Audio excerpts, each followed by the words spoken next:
The love that once vanished. Synopsis. He always thought he hated her.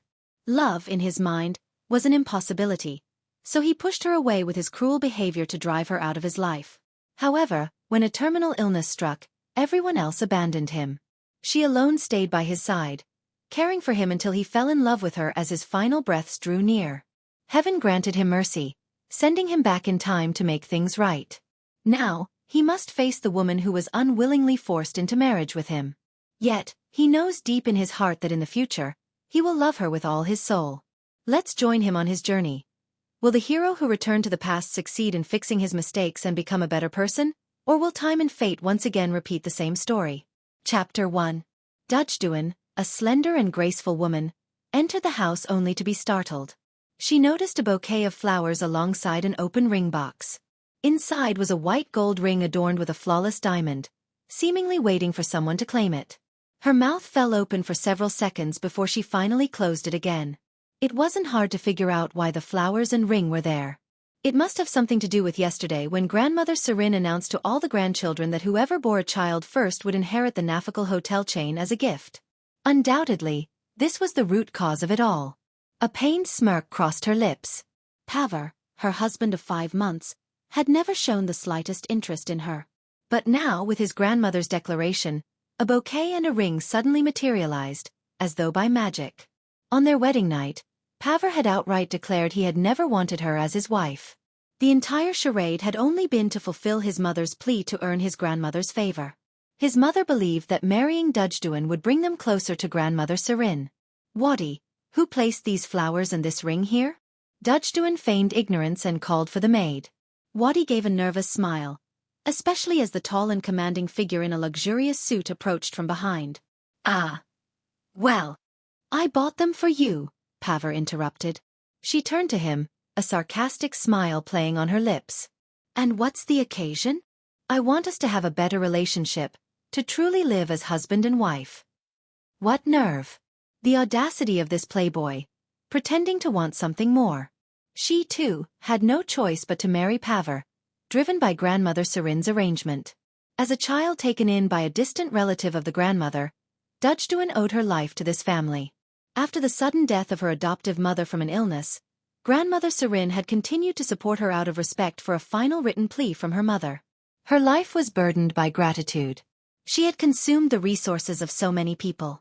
It was no wonder her mother-in-law, Lula, often sneered at her, calling her nothing more than a stray cat that had stumbled into a gold mine. Yet because of her skill in pleasing Grandmother Sarin, the grandmother had persuaded her legitimate grandson Paver to marry her, a decision no one could contest. Mr. Paver, you should be honest with me. If you want the hotel, just say so. Don't try to deceive me with kindness, because I won't fall for it. Paver's expression turned sour, as though her words had deeply wounded him. He nodded. If you don't want it, just toss it all in the trash. You think you're so rich, don't you? Telling me to throw a diamond ring into the trash like it's nothing? You only show up at the company once a week. The only reason you still have a position there is because you're the chairman's grandson. Whenever they met, it always ended in heated arguments. This time, however, Dujduan delivered her stinging words alone, while Paver stood stoically, his composure making her want to slap him out of frustration. If you're done berating me, I'll head upstairs, he said coolly. Wait. Are you staying here tonight? Dujduan's heart raced. Since their marriage, he had only spent the night to maintain appearances for his grandmother. The only room that was clean and prepared was their shared bedroom. Paver, stop right there. She hurried after him as he ascended the stairs, grabbing his arm so abruptly that she almost caused them both to fall. Fortunately, he turned and caught her just in time. Why are you pulling me on the stairs? That's dangerous, he said, his sharp gaze piercing her, making her stomach churn with unease. If someone asked whether she found her handsome husband attractive, she would happily spend hours recounting his and his mother's despicable behavior to explain why she felt nothing for him. Sorry. But I asked you something. Why didn't you answer? She stammered. I'll answer now. I'm tired and want to rest here. Is that okay? She was stunned. Did he actually have such a considerate side? The change in his demeanor was so strange, she didn't know how to react. Fine, but you'll sleep on the sofa, right? She suggested hesitantly. No. I'm here to rest properly, so I'll sleep in the bed. For how many days? No set timeline. His unexpected politeness left her speechless, even making her feel a sudden pang of guilt. In that case, could you sleep on the sofa tonight? I'll have Waddy clean another room tomorrow. No. I'll sleep in my bedroom, he replied firmly. Without another word, he scooped her up in his arms, carrying her up the remaining stairs and into their shared bedroom. A room he had ignored for 5 months until it was too late. Yes. He had already faced the bitter reality of being too late. Chapter 2. Can I leave the lights on tonight? She asked as they entered the bedroom. Her voice carried a hint of pleading, hoping he might empathize with her. However, Paver merely smiled indifferently. He walked over to the window, gazing far into the distance, his emotions unreadable. It's still beautiful. What is? She asked, moving closer to him. She found him looking out at the flower garden, one his grandmother had insisted they plant together shortly after their wedding. They had done it reluctantly, just to comply with her wishes. Beautiful, you say? She questioned. Yes, always. Just like you, Dudgedoen, Paver replied, turning to her. He reached out to play with her wavy hair. Dudgedoen froze. Don't even ask if her heart fluttered. She'd tell you it didn't. The reason? She'd explain later. All she knew was that she would never forget what he and his mother had done to her life. The fact that she hadn't gone to grandmother Sirin to complain was already a significant restraint on her part. The thought of it made her purse her lips. While other women might feel weak-kneed before a husband as handsome as hers, she was likely the sole exception.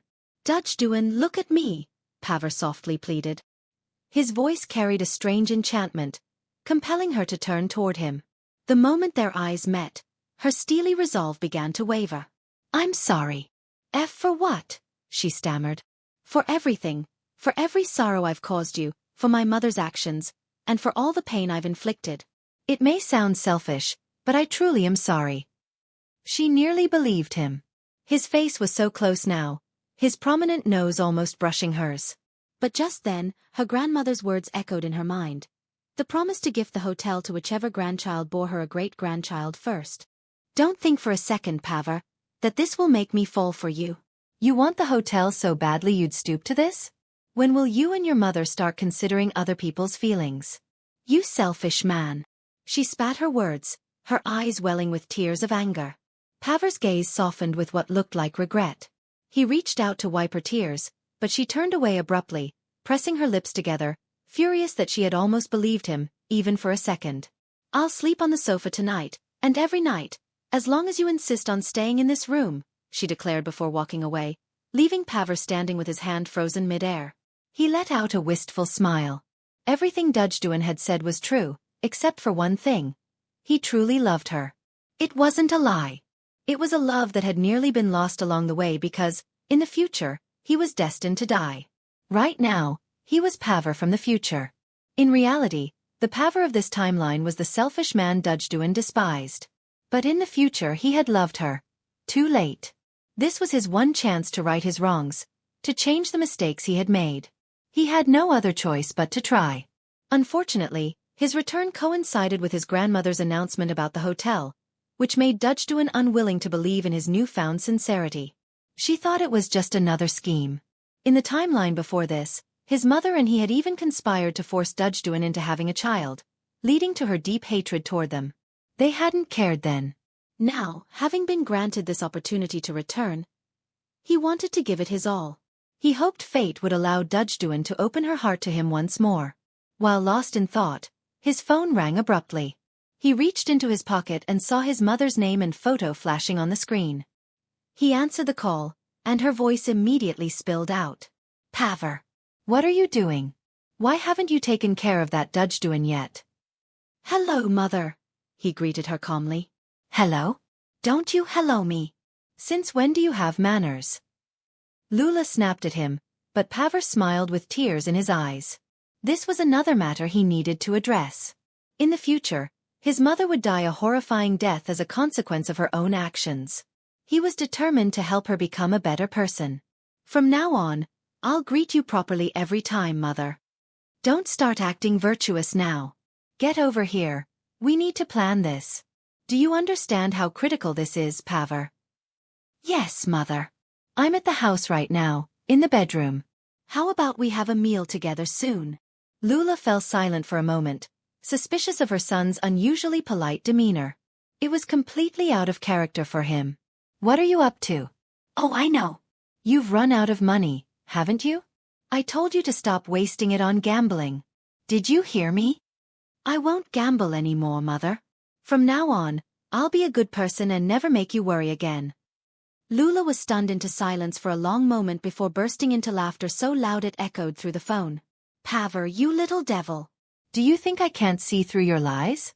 This is the worst excuse I've ever heard. It wasn't surprising that his mother reacted this way. After all, he had never been a good son.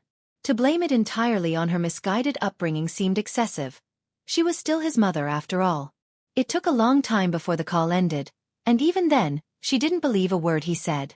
But that was fine. Time wasn't in short supply for this second chance. It would be enough if he truly committed to changing the course of their story. Chapter 3. I insist on sleeping on the sofa, Dujduan declared firmly. All right, I'll take the sofa, Paver replied without hesitation. Promise me first that you won't behave as you did with your mother, she demanded, her tone sharp. Paver glanced at her briefly before nodding in agreement. I promise. I don't believe you. Her lips pressed tightly together, and her eyes flashed with disdain. Under normal circumstances, Paver would have been livid, likely poking her forehead and retorting, Don't get too full of yourself, Dujduan. But this time, he smiled broadly, his expression disarming, and he spoke loudly enough that it could have been heard 5 steps away. I swear, on what little honor I have left. Well, he asked. Fine, I'll believe you.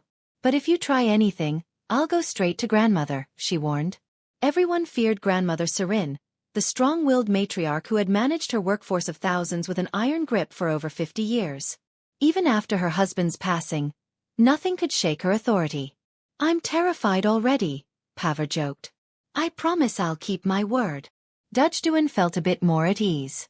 All she needed was to get through the night. If he insisted on staying beyond tonight, she would have Wadi clean another room so she could move into it herself. Being forced into marriage was already painful enough. The thought of having a child with this man to provide a grandchild for the cruel Lula was utterly unbearable. It would surely break her spirit. Despite her worries that Paver might break his promise, Dujduan eventually drifted off, waking occasionally in a start. Each time she checked, she found him lying peacefully on the sofa. His blanket had slipped to the floor, and his feet hung over the armrest. But that wasn't her concern. She lay back down but couldn't close her eyes. Her thoughts drifted to their early days of marriage. Lula had tormented her endlessly, while Paver sided with his mother and spoke maliciously of her. Like mother, like son. Their habits were identical. They excelled at breaking women's spirits and excusing their own misdeeds. Life had seemed peaceful when grandmother Serin took her in after her mother's passing. But once she graduated and started working, it felt like she had stepped into a living nightmare. Most women would have been reduced to tears. Dujduan cried too, but not from sadness, only from burning anger. If she didn't love, if she didn't yield, the pain would lessen. She was certain of it. The next morning, Paver woke to find Dujduan already getting ready for work. She was standing before her vanity, fastening her earrings. Her lightly made-up face left him momentarily spellbound. Dujduan noticed his gaze but pretended not to, fiddling with her earrings longer than necessary in hopes he'd look away. When he didn't, she finally turned to him with a piercing glare. What are you staring at? It's late. Aren't you going to get off the sofa, take a shower, and head to work? She snapped. Her tone was dripping with sarcasm as she continued. Oh, I forgot. You're the grandson of the company's owner. You don't need to work, do you? Well then, wait a moment. I'll shower, get dressed, and we'll leave together, Paver replied, hopping off the sofa. He began unbuttoning his pajamas, prompting Dujduan to shriek. Hey! Go change in the bathroom. Have some decency. Ha! What kind of husband and wife changes clothes in the bathroom? A proper man strips right here, he teased, grinning. Dujduan felt a mix of irritation and confusion. Paver was acting so differently from his usual self. The Paver she knew had only ever looked down on her. But now, he seemed like an entirely different person, like a mischievous twin, not the arrogant man she was accustomed to. Wait, could he actually have a twin? She wondered. But she dismissed the thought. Lula only had one child, and Paver was her everything. There couldn't possibly be a twin. This had to be another scheme by Lula and her son. Dujduan resolved to keep her guard up, watching their every move closely. Lost in thought, she didn't notice when Paver emerged from the bathroom.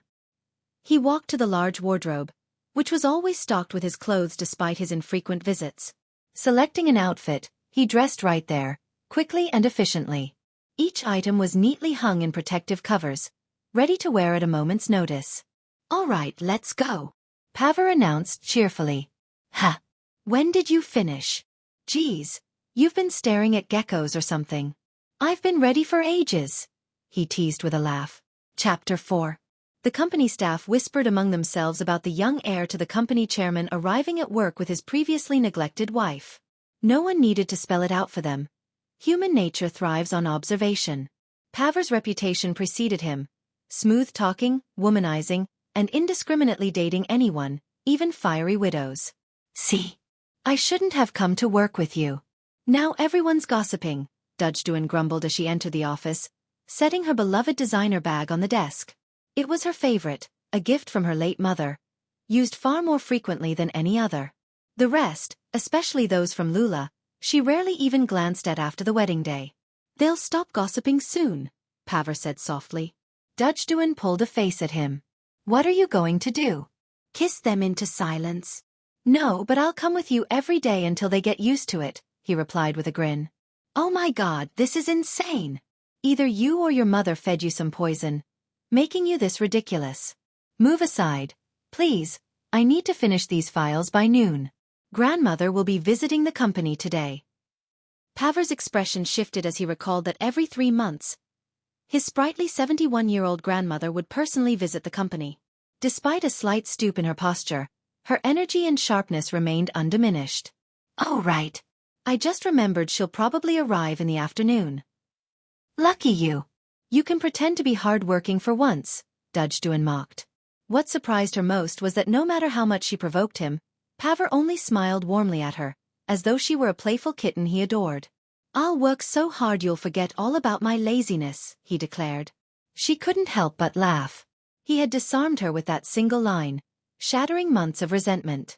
"All right then. To prove it, take a seat and finish these for me. I'll go make myself a coffee while you work." "Wait a second," Paver exclaimed. "You have to teach me first. You know how reckless I've been. Teach me, and I'll finish everything here." At that moment, Dujduan's thoughts wandered to the unusual behavior of her so-called husband.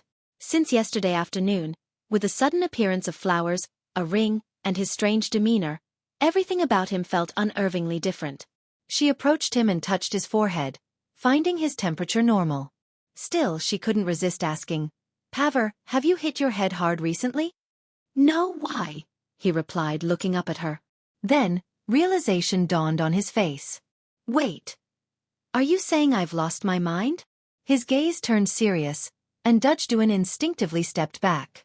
Memories of him choking her in the past flashed in her mind. How could she not be afraid? I was just curious. "You've been acting strange," she said softly, her tone betraying her fear. She had spoken boldly earlier, but now she worried he might snap, leaving her no time to escape. "Heh! I told you, I'm changing myself. Just watch," Paver said with a confident chuckle. "Fine. I'll watch," she said cautiously. "Great. Then come teach me, dear wife." "I promise to finish it all myself," he said. Dujduan sighed and sat beside him, starting her explanations. Paver wasn't stupid. He just treated everything as a game. Once she began teaching, he picked it up quickly and completed the tasks efficiently. Despite this, she couldn't help but wonder. Could people really change so easily? It felt too strange. Too abnormal. Time would have to reveal the truth. But most importantly, she must not fall for him. If she did, she would be the one who suffered and regretted it. An hour later. "All done. Grandmother will arrive in the afternoon, so we have time to go out," Paver announced. "Sure, go ahead. Just make sure you're back by 1 p.m., Dudgedown replied nonchalantly, reviewing the files and nodding in approval at his flawless work. I meant us, you and me, Paver clarified. But I'm not going. That's why I told you to go alone, she said firmly. Oh, come on. No reward for someone trying to turn over a new leaf? I just handled an entire pile of files practically on my own. Dudgedown sighed, feigning exhaustion. To be honest, I don't believe a word you're saying. She waited for his reaction, but as always, he simply smiled. I understand. So, does that mean you'll be heading to the company cafeteria for lunch? Yes, she replied curtly. Can I join you? I promise to behave. No mischief, no antics, he offered earnestly. That's tempting, she said with a smirk. Paver's heart swelled. This was the first step toward change. Drops of water can erode stone. So why not a heart of flesh? He was determined to win her over before it was too late. Just the thought of it brought him joy. Chapter 5. By the afternoon, the company staff were bustling to prepare for the arrival of the chairman, Grandmother Serin. Despite being 70 years old, she commanded respect from everyone. It came as no surprise that the matriarch had yet to appoint a successor. Her children and grandchildren were often the source of public scandals, making it difficult to trust any of them with such responsibility. Grandmother Serin had 2 sons and 1 daughter, all of whom were notorious for their antics. Their actions provided constant fodder for gossip columns, leaving the elderly woman hesitant to pass down her authority. As the elderly lady arrived, dressed elegantly in a floral-patterned outfit, she exuded an air of dignity. The staff lined up to greet her as she entered. Paver and Dudgedown stood side by side at the forefront of the line. Grandmother Serin's silver-haired gaze swept over them through thick-rimmed glasses adorned with beaded decorations. She paused for a moment, appearing surprised, before her lips curved into a satisfied smile. Good afternoon, Grandmother, the couple greeted in unison. Did you two plan this? Even your outfits match, she teased. The couple instinctively glanced down at their attire, realizing for the first time that they were both dressed in navy blue, perfectly coordinated. Well, it suits you. Keep up the good work, the grandmother said with approval before moving on to inspect the company, a habit she had maintained throughout her life. As long as she could walk, she insisted on personally overseeing everything to ensure the quality of work. The staff, diligent as always, worked hard under her watchful eyes. While they were known for their chatter, Grandmother Serin had always said, talking isn't the issue, as long as the work gets done well, it's not against the company rules. Another year is coming to an end. The final quarter always pleases me. You've all done well.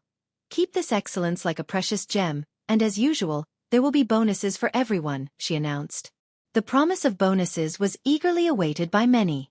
Some used it to buy homes or cars, while others sent it to their families in rural areas.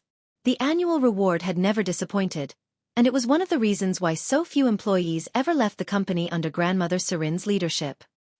That evening, the couple returned home together. As they entered the grand hall, a maid approached them, looking uneasy. Sir, Madame Lula is here waiting for you, she informed Paver. He stiffened, while Dudgedown's expression darkened visibly. How long has she been here, Waddy? Paver asked. The maid glanced nervously at Dudgedown before replying in a subdued voice. Quite a while, sir. Long enough to go into your bedroom and try on perfumes and shoes. And... For heaven's sake, does your family name do nothing to elevate her behavior? Dudgedown erupted, her hatred for her mother-in-law evident. Well, such a sharp tongue. Instead of coming to greet me, this daughter-in-law hurls insults from afar? A familiar voice chimed in. Lula appeared, a thin figure with a designer handbag she had brazenly taken from Dudgedown's room. Dudgedown's eyes burned with rage, but before she could act, Paver pulled her into a protective embrace. Mother, why didn't you call before coming? Paver asked, trying to calm the situation. Why should I? This house is half my son's, isn't it? Even if that woman stays here more often, it doesn't change my rights, Lula retorted with her usual venom. Madam, please return my bag immediately, Dudgedown demanded, her voice steady but seething. Oh, relax. There's a charity event coming up, and I don't have a suitable bag. I've spent enough money. Can't I borrow this one? It's not yours, madam. Dudgedown snapped. Well, I'm not giving it back. Paver, darling, discipline your wife for me, will you? I'm leaving now, Lula said with a mocking smile. Mother, please give it back to her, Paver pleaded, still holding Dudjduin back to prevent her from lunging at his mother. Lula paused, staring at her son in disbelief. What's gotten into you, Paver? Since last night, you've been acting strange. Did she sprinkle some holy water on you, or is this just some ridiculous joke? Madam, Dudjduin interjected, her voice dripping with sarcasm. Not even holy water from the holiest temple could cleanse you and your son. The only thing that might work is a summons from the underworld. You insolent! Lula shrieked, raising her hand and swinging it forcefully. Slap! The sound echoed through the room. But it wasn't Dudjduin who cried out, it was Paver who had stepped in to take the blow. He released his hold on his wife just in time to shield her. Mother, my jaw is aching, he groaned, wincing. Lula, stunned, hissed, What's wrong with you, Paver? Mother, please, just give back the bag, he begged. Never, she declared, storming out of the house with the bag in hand. Dudjduin broke free from Paver's hold and tried to chase after her, but Paver caught her again. Let me go, Paver. Let me go, she yelled. Please calm down, he pleaded. Calm down? She shot back before biting down on his arm with all her strength. Ah! Paver cried out, releasing her instantly. Blood trickled from the bite marks as he stared at his arm in shock. Are you a person or a wild monkey? But before he could dwell on it, Dudjduin had already run after Lula. Paver, nursing his cheek and arm, followed reluctantly. By the time they reached the driveway, Lula had already driven off. Paver sighed in relief, but his reprieve was short-lived. Dudjduin, fuming, turned and delivered a resounding slap to his other cheek. Slap. Chapter 6. Ugh! Paver groaned. Both his cheeks were fiery red, one from his mother's slap, the other from his wife's.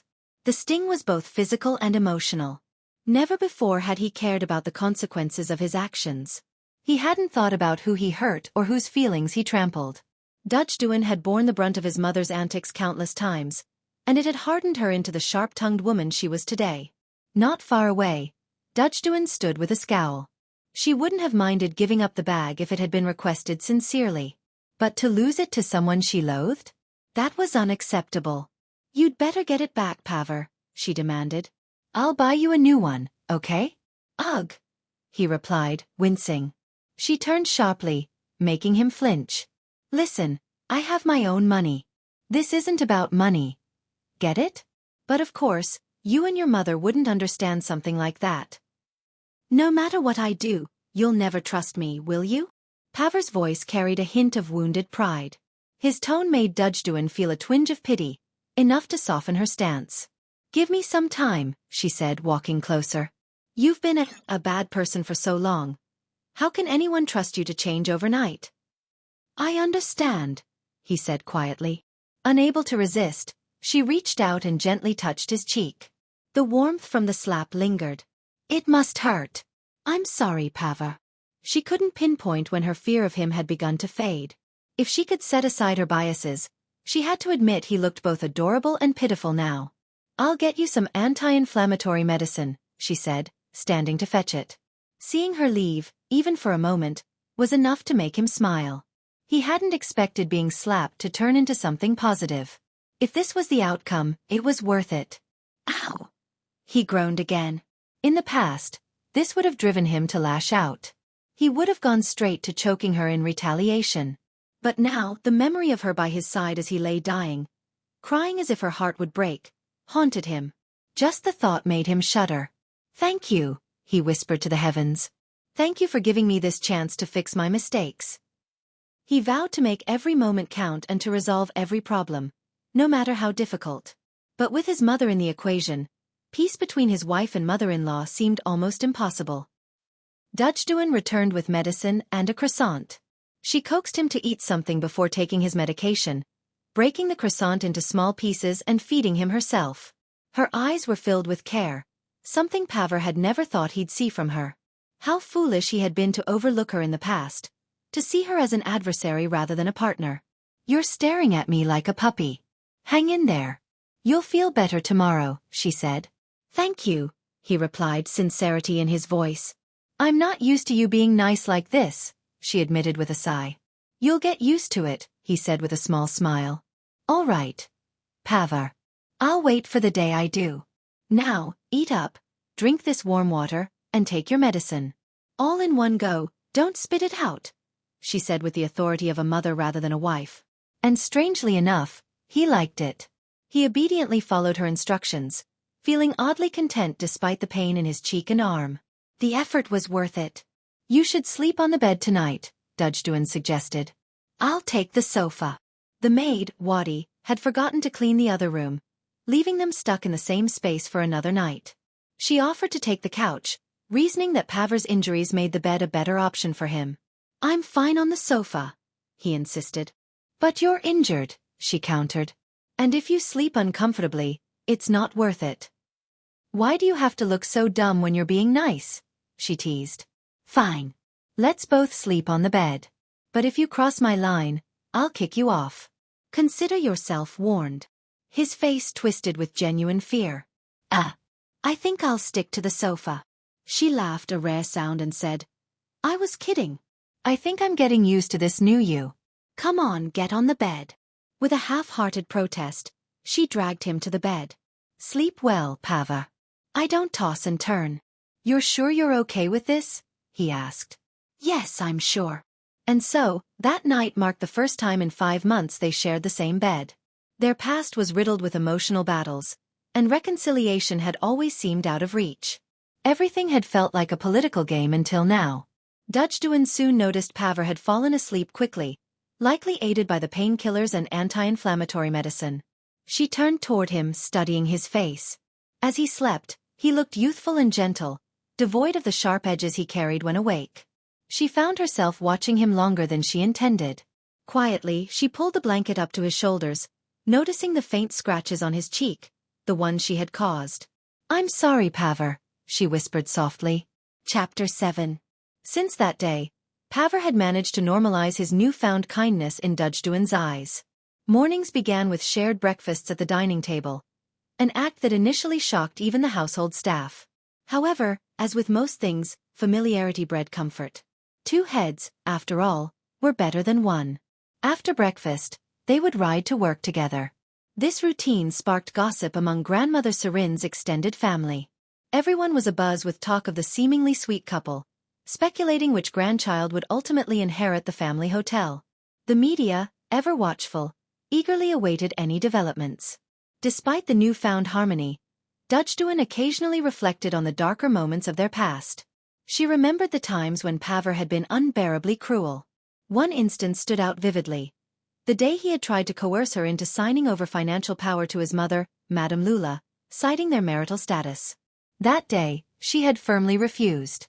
Madame Lula, known for her gambling addiction, had hoped to entangle others in her debts. The issue wasn't a well-kept secret. Grandmother Serin herself was rumored to know, which was why she largely ignored the mother and son duo. Their marriage to Dujduan had been a desperate bid to regain her favor. Despite all this, Dujduan had never complained to Grandmother Serin. She had her reasons. 1. She was only an adopted child under the grandmother's care. 2. Pavar was a direct blood relative, while she was not. 3. Her overwhelming sense of gratitude and duty compelled her to handle things independently. On that particular day, after refusing to sign the documents, Lula had goaded her son into punishing Dujduan. Pavar had stormed in and gripped her neck with such force that she thought he might kill her. Only the timely ring of his grandmother's phone had stopped him. Such memories made it hard for her to let go of her resentment. The scars, though not visible, ran deep. Dujduan, it's lunchtime. Where shall we eat today? Pavar's voice broke through her reverie. She blinked, startled, and turned to see him standing there, looking oddly innocent. Her lingering anger made her glare at him. You're thinking something, aren't you? He asked with a knowing smile. Yes, she admitted. I was just remembering how awful you used to be. It's hard to believe you don't have some ulterior motive now. And how have you gone 3 whole weeks without seeing Madame Lula? Her observation made Pavar chuckle nervously. His mother had indeed been calling, but he wasn't ready to face her just yet. He wanted to focus on earning Dujduan's trust before dealing with his mother. Changing Lula would be a monumental task, but he had to try. If he didn't, failure was certain. I understand, he replied simply. His sincere expression caught her off guard. She wanted to hate him fully, to match her anger with her memories, but his current demeanor made that increasingly difficult. That afternoon, the couple visited a luxurious hotel for lunch, a hotel where grandmother Serin held a 50% stake. The elegant ambience and exquisite cuisine made for a pleasant outing. As Dutchduin snapped photos for social media, the sound of clicking heels approached their table. Mr. Paver, a familiar voice called out. Paver turned, and his skin prickled. Standing before them was Susie, a pale, strikingly beautiful model. His reaction wasn't one of delight but of fear. He remembered her all too well. She had been the reason for his untimely death in his previous life. Susie wasn't solely to blame though. It had been his own reckless lifestyle that had led him to her and, ultimately, to contracting a terminal illness. Ugh! He muttered under his breath. Having lunch? Oh, hello, Mrs. Dutchduin, Susie greeted sweetly, giving Dutchduin a polite why. Her alabaster skin made her veins almost visible, giving her an ethereal appearance. Dutchduin, noticing Paver's discomfort, couldn't hide her curiosity. This was the same woman he had once been involved with, wasn't she? Hello. Would you like to join us for lunch, Miss Susie? Dutchduin asked out of politeness. Before the invitation was fully extended, Susie had already seated herself beside Paver, much to the couple's chagrin. Thank you. I love steamed crabs with spicy seafood sauce, Susie said, eyeing the food eagerly. Please, help yourself, Dutchduin replied, her tone polite but strained. The once peaceful lunch now felt like a test of endurance. Paver, visibly uneasy, stiffened as Susie dug into the food without hesitation. Finally, he stood abruptly. Excuse me. I need to go to the restroom, he announced. All right, Dutchduin said, watching him leave. His pale face only deepened her suspicions. What was he hiding? Enjoy your meal, Miss Susie. I'll be back shortly, Dutchduin said, excusing herself as well. Take your time, Susie replied, barely looking up from her plate. She was more concerned with the food, and her ulterior motive. She had been down on her luck, with no modeling gigs and mounting bills. Desperate, she had come to seek money from Paver. Seeing his car parked outside the hotel, she seized the opportunity. For Susie, shame was a luxury she could no longer afford. Chapter 8. Ugh, HKKK, Paver retched loudly in the restroom. The sound of his vomiting was so intense that Dutchduin pushed her way in, ignoring the bewildered stares of the other men. A few, caught mid-action while unzipping, hastily zipped back up and disappeared into the privacy of the stalls. Paver, are you all right? She asked, her voice laced with concern as she gently rubbed his back. He turned toward her, his face pale, but instead of questioning why she had come, his eyes reflected a deep loneliness. I'm scared, he admitted. What are you afraid of? Tell me, Paver. Flashes of his past life returned to him. The day he lay dying, trembling on the hospital bed, with Dutchduin holding his hand tightly as her tears flowed freely. Her sorrow had been palpable, and his regret unbearable. I want to stay with you forever, he had whispered back then. Dutchduin was about to chide him for such sentimental words, but his eyes, filled with raw sincerity, silenced her. Instead of rebuking him, she turned on the automatic faucet and splashed cool water on his face. Then, like a mother tending to her child, she guided him out of the restroom. Instead of returning to the dining area, she led him to a quiet room filled with greenery and soft background music. The space had long chairs for guests needing to relax. Sit down and take deep breaths, she instructed. He obeyed, and after a few moments, color returned to his cheeks. Realizing how much he had let his fear show, he began to speak. I just... You don't have to explain now, she interrupted gently. Tell me when you're ready. I'll be here to listen. Her warmth and understanding touched Paver deeply. Despite all the wrongs he and his mother had inflicted on her in the past, she remained compassionate. Her kindness was overwhelming. Thank you, Dutchduin, he said, his voice thick with emotion. You're welcome. Now, can you wait here while I go settle things at the dining area? She asked. Paver nodded, watching her walk away until she was out of sight. He let himself slump onto the chair, overwhelmed by his thoughts. Maybe I'm safe. I've been cautious since coming back.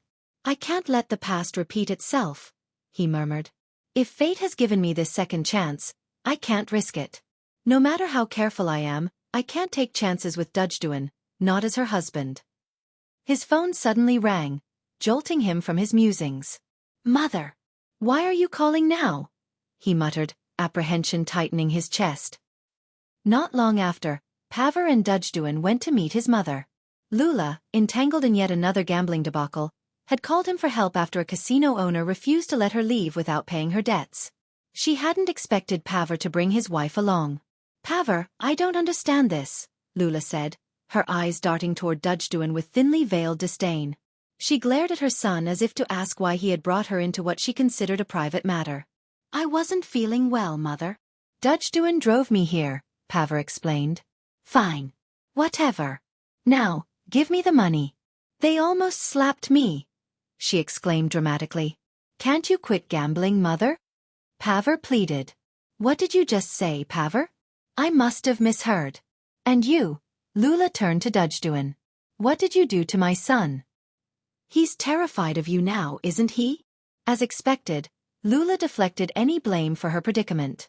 Dujduan shook her head, irritated but unwilling to argue. Paver wasn't feeling well, and she didn't want to escalate the situation further. How much? Dujduan asked calmly. What? Lula blinked, startled. How much does she owe? Dujduan repeated. Lula's eyes nearly bulged out of their sockets. What are you? Mother, please, Paver interjected. Speak politely. I don't understand you anymore, Paver, Lula said, bewildered. Paver, Dujduan said firmly. We're wasting time here. Let's just go home. She reached out and grabbed his arm, ready to leave. Lula froze, stunned by her son's readiness to follow his wife without protest. Wait! Lula called out, desperation tinging her voice. She realized she had lost control of the situation. With no other option, she relented. 1 million, plus 200,000 in interest. With a heavy sigh, Dujduan opened her beloved bag, retrieved a thick stack of cash, and handed it to Lula. This is the last time, she said firmly. From now on, Paver will not give you another cent for your games. I will ensure it. You little. Let's go, Paver, Dujduan said, ignoring Lula's outburst. Paver hesitated, his concern for his mother evident. He wanted her to change, to stop gambling. In his previous life, she had lost everything, including her son. It had been a disaster for both of them. As Dujduan said, this is the last time, Paver said, his tone resolute. Lula was speechless. The cash in her hands felt heavier than ever. She wanted to lash out, but the serious look in her son's eyes stopped her. For the first time, his words carried a weight that made her uneasy. Chapter 9. That afternoon, they took the rest of the day off, and Dujduan brought Paver to see a movie. She picked seats in the upper middle section and bought a large bucket of buttered popcorn along with 2 fizzy drinks. Paver's smile was so wide it nearly split his face. She explained that the outing was to help him relax so he could return to work the next day with a clear mind. The movie Dujduan chose was an animated comedy. They laughed together throughout, barely touching their snacks. Paver occasionally turned to glance at her, his gaze soft and full of meaning. Beneath her sharp tongue, she hid a tenderness that only emerged when someone was vulnerable. She was strong for others when they couldn't be for themselves. At that moment, Paver felt like life couldn't be more perfect. Dujduan noticed him staring and turned to meet his eyes. Their gazes locked, and both their hearts pounded loudly. Later, in a nearby hotel room, MMM. The two found themselves lost in a passionate kiss, tongues entwined. Dujduan, enchanted by Paver's new persona, didn't resist the escalating intimacy. Why should she? They had been married and registered for nearly a year, and this was the one part of their relationship that had yet to be explored. The tension between them reached its peak. Before Paver realized it, they were both undressed, their bodies pressed together. Everything seemed perfect, except for one thing that haunted Paver's mind. Dujduan, I'm sorry. I can't, he said suddenly, pulling away. Dujduan's heart sank as she met his regretful gaze. She understood immediately that he wanted to stop. But why? Was she not attractive enough? Or was there something else? I'm sorry, Paver repeated, stepping away from the bed to grab a towel and wrap it around his waist. Dudgedown did the same, covering herself with a sheet. "Should I know what's going on?" she asked, her voice steady but tinged with concern. "I'm afraid that you'll despise me," Paver said with a bitter laugh. His words made her uneasy. "I want to know if you're willing to tell me." Paver sighed deeply, sitting at the edge of the bed. "I had a relationship with Susie, and I'm afraid I might have been exposed to HIV. "Oh." Dudgedown's eyes darted nervously before she forced herself to meet his gaze. "So, that's why you were so worried earlier?" she asked. "Yes. I admit it. I'm terrified. But how do you know Susie is HIV positive? Did you investigate her?" she pressed. Paver hesitated, unable to provide a straightforward answer. In truth, he had learned this fact in his past life, 2 years after the relationship. The only solace he had was knowing that Dudgedown had never been harmed because he had never touched her back then. She had lived a long and healthy life, as he had wished for her. "Yes, I did," he lied. It was easier than explaining the impossible truth of his time travel. Dudgedown studied his expression carefully but wasn't entirely convinced. "There's only one way to find out for sure. We need to get tested." "I agree," he replied. "I've been cautious in the past, but I can't be certain. Fluids, other factors." His candid response made her blush deeply. Her imagination ran wild, reminding her of Paver's past as a notorious playboy. She had every reason to despise him. He had been truly awful. Once, he and his mother had even plotted to drug another woman for their gain. She had overheard their plan and accidentally dropped a vase, earning her a harsh threat to keep her mouth shut. Her hatred for the two had deepened from that day.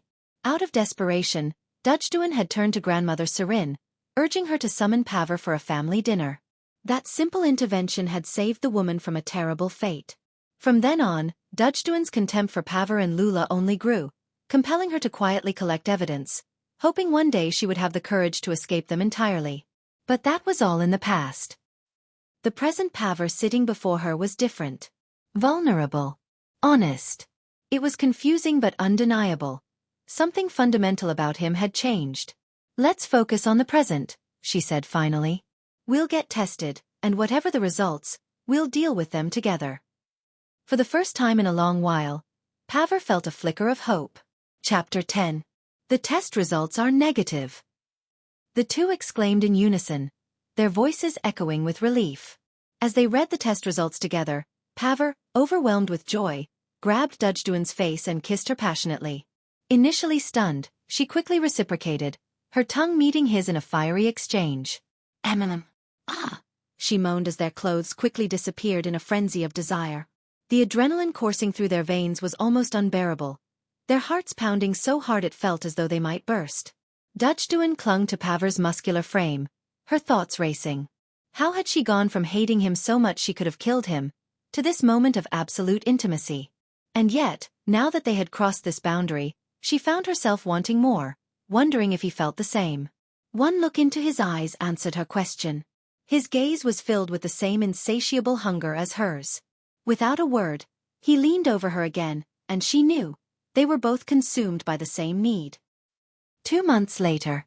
Life seemed blissfully peaceful, until an unexpected turn of events disrupted their harmony. Dudgedown discovered she was pregnant. The realization came after weeks of morning sickness, which she had initially brushed off. It wasn't until she fainted in the living room and was rushed to the hospital that the truth came to light. She was 2 months pregnant. The news quickly became a topic of family drama. As per grandmother Serin's initial announcement, the first grandchild to produce an heir would inherit the hotel. However, this proclamation caused unintended consequences. Another granddaughter of grandmother Serin had also recently conceived, her pregnancy barely a month old. Unlike Dudgedown, whose pregnancy resulted from love, this other woman's efforts were driven purely by ambition to claim the hotel. This rivalry led to dangerous schemes. Fearing that her child might be born too late to secure the inheritance, the other granddaughter resorted to unscrupulous tactics, which greatly alarmed Paver. "You must stay at home for now," Paver insisted. "I won't leave for the office unless absolutely necessary." "You mean I have to endure this until the baby is born?" Dudgedown snapped. Her hormones were all over the place, and the added stress only heightened her frustration. "I know it's hard," he said gently. "I'll try to take you out when it's safe, but only if I'm with you."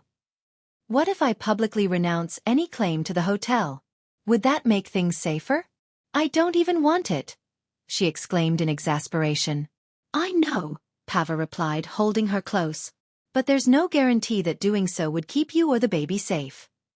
He comforted her, bringing her delicious foods, massaging her feet, and doing everything he could to ease her burden. It was his way of making amends for the pain he had caused in the past and for the challenges she continued to face. Just as things began to settle, an unwelcome figure appeared. Madame Lula stood in the middle of the living room, clutching her designer bag. The moment Dujduan stepped into the room, Lula put on her most pitiable expression and began to speak in a saccharine tone. "Dujduan, my dear daughter-in-law, are you still upset with me?" Lula cooed. "I'm so sorry, truly. I've realized my mistakes. Can you give me another chance? You're pregnant now, and I just want to help take care of my grandchild. I promise to behave and stay out of trouble." Dujduan narrowed her eyes, scrutinizing the older woman carefully. Ever since Paver had changed, Dujduan had grown more open-minded, willing to believe in the possibility of human transformation. She believed that even the worst people could become better, if they truly repented. Yes, if they truly repented. But if they didn't, it was an entirely different story. Chapter 11. "Here's some warm milk, dear. I warmed it myself. It's packed with protein, potassium, and plenty of other nutrients. Drink it, and you'll sleep soundly. The baby will have strong bones too," Lula said, presenting the glass with a smile to Dujduan, who was reclining on the sofa after a bout of intense vomiting. It had been a week since Lula moved in, making every effort to play the part of a doting mother-in-law. Thanks to her persistence and Dujduan's willingness to give her a chance, the tension between them had eased somewhat. Paver, optimistic about the changes, couldn't help but smile at the apparent progress. "Thank you, Mother," Dujduan replied, addressing Lula as Mother despite her lingering resentment. She tried to move past it, for Paver's sake, and for the sake of their unborn child. The white liquid flowed down her throat as she drank deeply, unaware of the smug, sinister smile that crossed Lula's face. The older woman had no real remorse.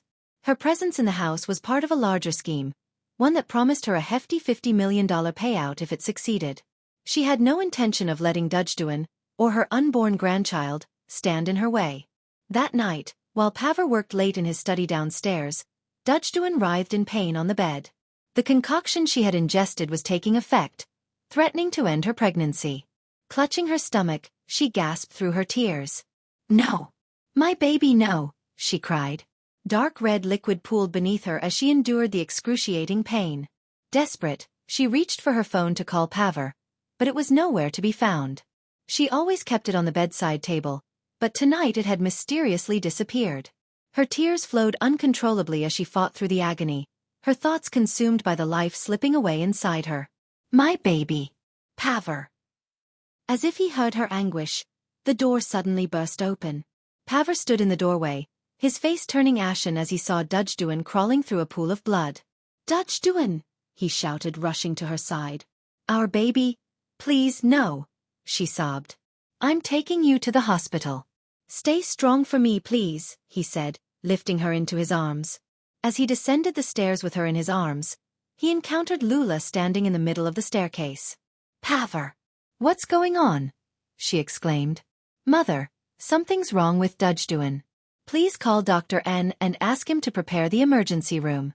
We're heading to the hospital," he instructed urgently. "Oh, okay," Lula stammered, her gaze fixed on the bloodstains soaking through Dujduan's nightgown. A wave of unease washed over her as she realized that the baby might be lost. "Mother, now!" Paver snapped, snapping her out of her daze. Yes, I'm going," she replied, hurrying off.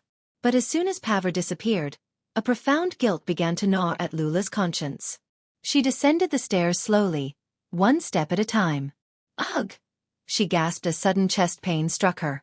Her arms and legs gave way, sending her tumbling down the remaining steps.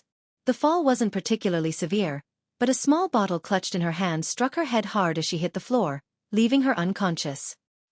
The night turned into chaos. By the time Paver reached the hospital, Dr. N was already waiting. Dujduan was rushed into the emergency room immediately. Moments later, Pavar's phone rang, and Wadi's frantic voice echoed through the receiver. Sir. Madam Lula fell down the stairs. She's unconscious, and there's blood coming from her nose. I don't know what to do. Wadi wailed. Pavar froze. In his previous life, his mother's fate had been vastly different. She had become destitute but hadn't suffered such a sudden life-threatening injury. What was happening now? Everything seemed to be spiraling out of control. 20 minutes later, an ambulance arrived to transport Lula to the hospital. She was taken to the emergency room as well. Pavar sat in the waiting area, head in his hands, his heart heavy with grief. If everything was going to turn out this badly, I never should have come back. It's worse than before. Damn it, he muttered, tears streaming down his face. Family of Mrs. Dujduan, please come this way, a nurse called. Wiping his tears, Pavar stood and followed the doctor. The grave expression on her face was enough to make his stomach churn. Doctor, he began hesitantly. Your wife lost a significant amount of blood and had to be given fluids and a transfusion. I'm deeply sorry, but the harmful substance was too potent, and she lost the baby, the doctor explained somberly. Pavar nodded numbly, his spirit crushed. But my wife. She'll be okay, right? And what was the substance? He asked. The doctor frowned, handing him the lab results. The substance appears to have been ingested through food or drink. It's highly toxic and could have been fatal if she hadn't received immediate treatment. The words hit Pavar like a sledgehammer. He felt the strength leave his body as he slumped into the nearest chair. Who could have done this? And why? His mind raced as he pieced together the fragments of the horrific night. Lula's presence, her sudden act of kindness, the missing phone, it all pointed to one chilling conclusion. But there was no time to dwell on it. Both Dujduan and Lula's lives hung in the balance, and he had to find a way to hold everything together. Chapter 12. Love is never easy. It's hard enough for two people to come together and live happily, but winning acceptance from loved ones is an even greater challenge. For Pavar, the weight of this truth was crushing as he grappled with the knowledge that his own mother had poisoned his wife, causing the miscarriage of their child. His mother, now in a coma, was teetering on the edge of life and death. The doctors had warned that if she survived, she would likely need constant care for the rest of her life due to severe brain trauma. For Pavar, this felt like karmic justice finally catching up to her. Mother, he whispered, sitting beside her bed. No matter what happens, I won't abandon you. I'll ask grandmother to arrange treatment for you abroad. You'll get better, I promise. Lula lay motionless, her head wrapped in bandages, tubes running through her nose and mouth. The steady rise and fall of her chest, along with the erratic beep of her heart monitor, were the only signs of life. Pavar's voice cracked as he continued. Why did you do it, Mother? That was your grandchild. Why did you hate Dujduan so much? Why? His tears flowed freely, but his mother remained unresponsive. Leaving his mother's room, Pavar entered his wife's hospital room. Dujduan was awake but looked devastated, her face streaked with dried tears. You're awake, Pavar said softly, rushing to her side and taking her hand. I just woke up, she replied weakly. Then her voice cracked as fresh tears began to fall. The nurse told me. Pavar, your mother poisoned me. She killed our baby. That wretched woman killed my child. She's a monster. Pavar said nothing, his own tears spilling as he held her trembling hand. All he could do was keep the 4 lines secure as he tried to process her pain. I'm so sorry, Dujduan, he murmured. Sorry isn't enough, Pavar, she snapped, her voice breaking. You need to report her to the authorities. I don't care if she's your mother. That was our baby. Your baby too. How can you let this go? Her voice grew louder with every word, her anguish uncontainable. Pavar pulled her into a tight embrace, his own voice trembling with sorrow. She's already paying for it, Dujduan. She's been punished. Dujduan froze, her anger momentarily replaced by confusion. What do you mean? What happened to her? Pavar released her and turned away, tears streaming down his face. He had never felt so utterly broken. Later, Pavar helped Dujduan to Lula's hospital room. As she stepped inside, Dujduan gasped, her hand flying to her mouth. Seeing Lula's frail, comatose form, with tubes and machines keeping her alive, was both shocking and pitiful. She fell down the stairs, Paver explained bitterly. Her head hit a small bottle, one that shouldn't have even been there. If this is karma, is it wrong for me to think it's deserved? Dujduan lowered her head, the weight of his words sinking in. Karma had indeed come full circle, but it still felt unbearably tragic. The doctors say even if she survives, she'll suffer constant headaches, dizziness, a lifetime of pain. Maybe it would be kinder if she didn't wake up at all, Paver said, his voice cracking. His words were not born of hatred but of a deep, conflicting sorrow. For all her faults, Lula was still his mother. Without a word, Dujduan knelt by Lula's bed. She placed her hands gently on Lula's feet and bowed her head, a gesture of respect she had never thought she would offer again after their wedding night. "Madam Lula," she whispered, her voice steady despite her tears. "I forgive you for everything. Please forgive me too."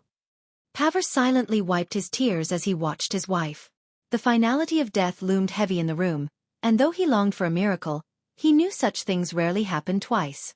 3 nights later, at 2 a.m., Madame Lula passed away peacefully in her sleep. Paver was devastated, but through his grief, he found solace in Dujduan, who stayed by his side without wavering. The following day, a simple funeral was held. A framed photograph of Lula adorned the altar, surrounded by wreaths sent by friends and acquaintances of grandmother Serin. Relatives came to pay their respects, bidding farewell for the last time. Dujduan sat quietly, her heart calm as she reflected on life's fleeting nature. She silently prayed for Lula's spirit to find peace, offering all her goodwill to the departed. "Dujduan, Paver, may I speak with you?" Grandmother Serin called them over to a quiet pavilion near the funeral grounds. The couple followed her, their demeanor calm and composed. Serin sighed heavily before she spoke. "I am so sorry for everything that has happened. This is my fault for setting up such a toxic competition among my grandchildren. I can't undo the pain I've caused, but I still intend to keep my promise. The hotel will go to you, Dujduan and Paver." "But grandmother," Paver protested. "Sister Lin technically won, since Dujduan lost our baby." Grandmother Serin shook her head firmly. "Lin will receive nothing. She's currently in custody for orchestrating the attack on Dujduan that caused her miscarriage." Both Paver and Dujduan froze in shock. "In that case, I can't accept it," Dujduan said, her voice steady. "I never wanted the hotel, and losing my child has only reinforced how meaningless it is to me." "I'm not blaming you, grandmother, but I truly cannot accept this." "I understand," Serin replied with a heavy heart. "I understand completely." The elderly woman looked at them with deep regret. Everything that had happened was a result of her decisions, and now all she could do was hope for forgiveness from those she had wronged. Chapter 13. "I have something I want to tell you, Dujduan. But I'm not sure if you'll believe it," Paver said hesitantly. After their hearts had begun to heal, they returned to their daily lives in the same home where Madame Lula had tragically fallen to her death. Though the haunting memories lingered, they leaned on each other for strength, determined to move forward together. "No more sad stories, please. I only want to hear something good," Dujduan replied firmly, turning her gaze toward the window. The steam rising from the coffee on the table filled the room with a peaceful stillness. Paver wrestled with whether to speak or stay silent. "Well, what is it?" she asked, sensing his unease. "For me, it's something incredibly sad. That's why I'm not sure if I should tell you or keep it to myself." Dujduan paused before placing her hand gently over his, her warm smile offering quiet reassurance. "No matter what it is, we're husband and wife. It's better to share it. Together we can face anything." Paver met her eyes, feeling the depth of her sincerity. Yet, he resolved that the truth about his time travel was a secret he would carry alone. Revealing it might only reopen old wounds or cast shadows over the new life they were building together. "Paver, why are you so quiet all of a sudden?" she asked. I just want to apologize for everything that's happened in the past," he began. "I know how terrible I've been. I hurt you, made you cry, when you were the one person I should have cherished above all else. I'm so sorry, Dujduan." The weight of their shared history hung heavy in the air. Painful memories linger in the corners of every heart, waiting to be awakened. But with his words, Paver was planting the seeds for a new beginning. "Let's start over," Dujduan said softly, her voice steady with determination. Let's begin again. Just the two of us, from this moment. No more talking about the past. Let's build something new together. Thank you, Paver said, his voice filled with emotion. I love you more than anything, Dujduan. He rose from his chair and extended his hand toward her. When her small hand rested in his, he pulled her close. Their eyes locked, their connection deeper than words. I love you too, Paver, she whispered. A love once thought impossible had become real. Because true love truly exists. Subscribe now for more interesting stories.